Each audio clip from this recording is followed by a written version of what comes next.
Šiame video kalbėsime apie pareigos ir baimės negatyvias energetinės savybės. Negatyvi energija – pareiga. Pareiga reiškia, kad mes privalome kažką daryti. Ir yra labai aiškus rodiklis to, ko iš tikrųjų nenorime daryti. Pareiga yra tokia įprasta, kad paprastai ją priimame kaip normalų dalyką.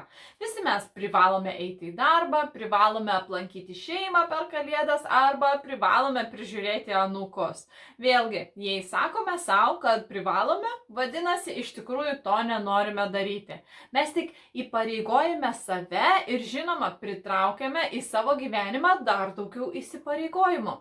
Skirtumas tarp kaltės jausmo ir pareigos yra tas, kad kaltės jausmas yra aš turėčiau, o pareiga sako aš privalau.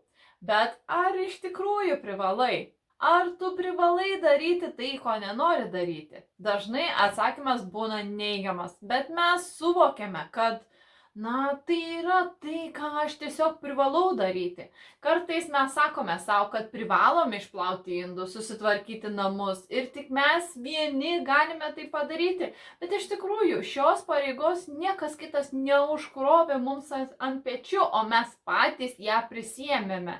Pareiga vėlgi yra vienas iš motivatorių, leidžiančių mums išlikti įjungtiems į visuomeninės sistemas ir struktūras, net jei nenorime jose būti. Mes jaučiame, kad privalome sveikinti savo draugus su gimtadieniu, privalome nusivesti savo sutuoktinių vakarienės per Valentino dieną, privalome pakviesti savo anytą pas mus paviešėti, bet argi privalome? Jei visuomenė tai nebūtų diktuojama, ar iš tikrųjų taip elgtumėmės? Tarp pareigos ir jos teigiamo atitikmens atsakomybės yra labai plona riba.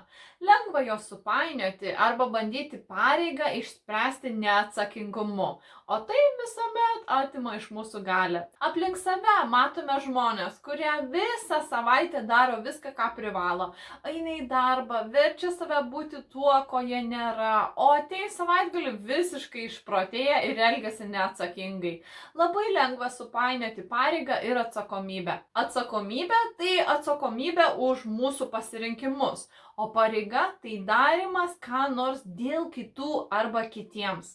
Lengviausiai suprasti, ar veikiame iš pareigos, yra savęs paklausti, ar tikrai privalome? Dažniausiai iš tikrųjų neprivalome. Iš dvasinės perspektyvos ir nebent pavyzdžiui kas nors yra mums tiesioginė prasme įrėmęs ginklą į galvą, niekada nieko neprivalome daryti, nes tai reikštų, kad mūsų laisva valia ir gebėjimas rinktis yra apribotas.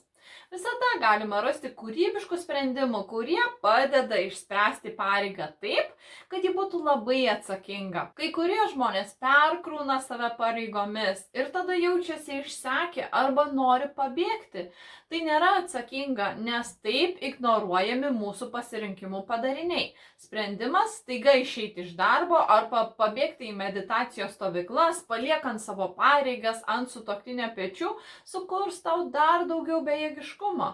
Visada yra galimybė laikui bėgant po truputį tuos įsipareigojimus išnarplioti, o bet kokie neapgalvoti sprendimai tik sukurtų daugiau negatyvios energijos.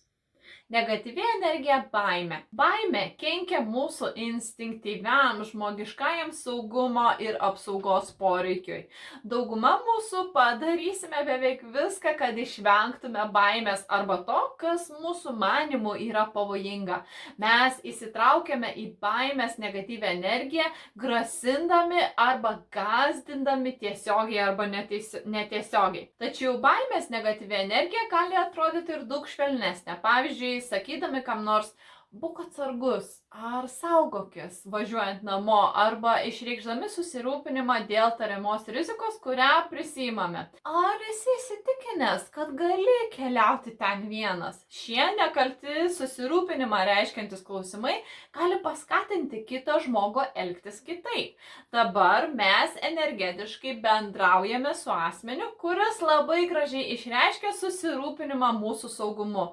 Visa tai iš tikrųjų yra negatyvi baimės energiją. Mes dažnai transliuojame savo baimės kitiems žmonėms, kurie dėl to dažnai pakenčia savo elgesį ir atvirkščiai. Mes taip pat susidurime su negatyvia baimės energija visuomenėje apskritai, kai leidžiame, kad mūsų pasirinkimams įtaką darytų tai, kas skelbiama žiniuose ar žiniasklaidoje. Aišku, sekti naujienas nėra blogas dalykas. Tiesiog mums reikėtų būti sąmoningesniems ir neskubėti keisti savo elgesį pagal tai, kas dedasi pasaulyje, jei tai nedelsiant neįtakoja mūsų gyvenimo. Bet kai mes iš karto panikuojame ir įsitraukiame į baimės energiją, mes per šią energiją sąveikaujame su visais kitais žmonėmis, kurie yra įsitraukę į šią baimės energiją, tokiu būdu kurdami jos dar daugiau. Žinoma, dvasiniu požiūriu esame savo patirties kūrėjai ir esame visiškai saugus, nebent pasirenkame neapgalvotą ar save naikinantį elgesį. Ačiū, kad žiūrėjai ir tikiuosi tau patiko šis video. Susitiksime sekančiame.